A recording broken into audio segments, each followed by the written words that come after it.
Choosing to enter the year 2022 with violence? Alrighty then!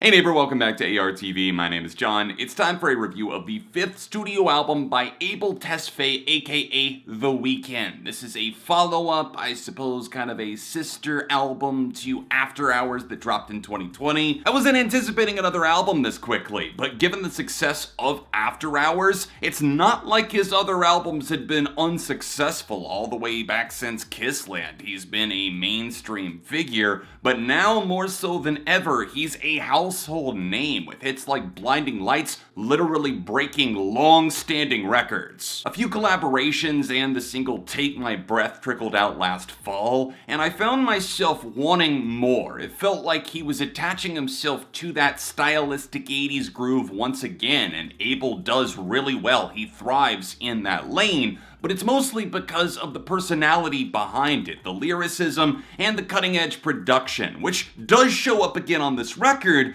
but if I had to compare this to After Hours, it's like the theatrical release versus the straight-to-DVD that maybe didn't necessarily have what it takes to make it to theaters. Dawn FM is not a bad album, it's just a sonically unadventurous one that doesn't really nail down that many hooks. I feel like a lot of the persona was left on the cutting room floor somewhere. It's more of a total abandonment of R&B than I was really hoping for, and it's not like he was heaping it on in leaps and bounds in After Hours or even Beauty Behind the Madness in Starboy. It was ever present, but it wasn't necessarily the guiding star. And now the compass is pointed towards playlists, towards the radio, and while it's serviceable to that degree, and I think the production from Max Martin, Swedish House Mafia, a lot of the other recurring names that you'd associate with The Weeknd, the production is kind of fancying things up to make it look like something that we would typically get from The Weeknd is there, but you open the package and it's really just kind of a collapsing of air. Maybe you think I'm going a little overboard, being a little too dramatic here, but this is an album that tries to be very dramatic. It has Jim Carrey doing narration as a fake radio station host. It's in the title, Dawn FM,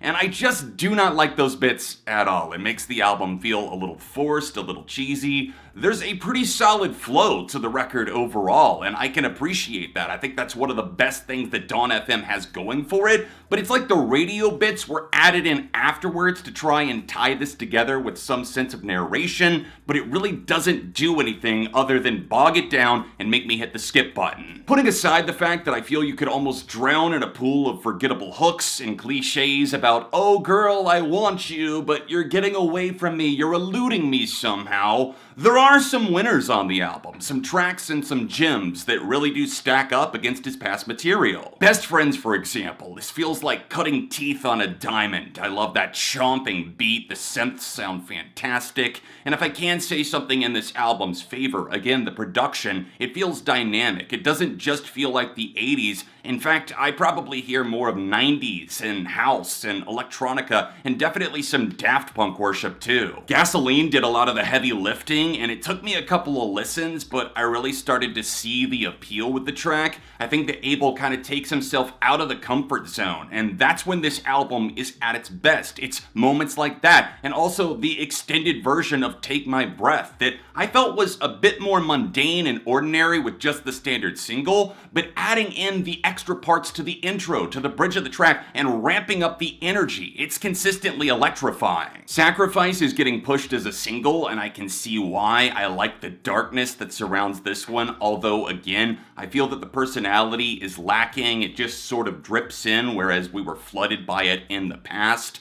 There's other cuts that I can skip right on over, like the Quincy Jones interlude, and also a Jim Carrey track just kind of finalizing the album with a very weird stamp. If he had cracked down on the track listing a bit to make this a tighter, more immersive experience, then maybe I would feel a bit more connected to it. But again, the lyricism on this record, it feels so standard, so run-of-the-mill, so anybody could have written this, so how is this really The Weeknd? I guess the final thing I want to talk about is the guest features, because if you remember, After Hours didn't have any, but there's two here. You've got Tyler, the Creator, on Here We Go Again, and then I Heard You're Married features Lil Wayne. On the Tyler feature, I thought it was nice. It was a little bit too short. I don't know why that song sounds like a Christmas carol, like something that would be all over adult contemporary radio. I don't like that blandness, but there are aspects of the track that work, and I kinda like Abel's crooning there. Tyler is fine, he just doesn't necessarily feel like he blends all that well.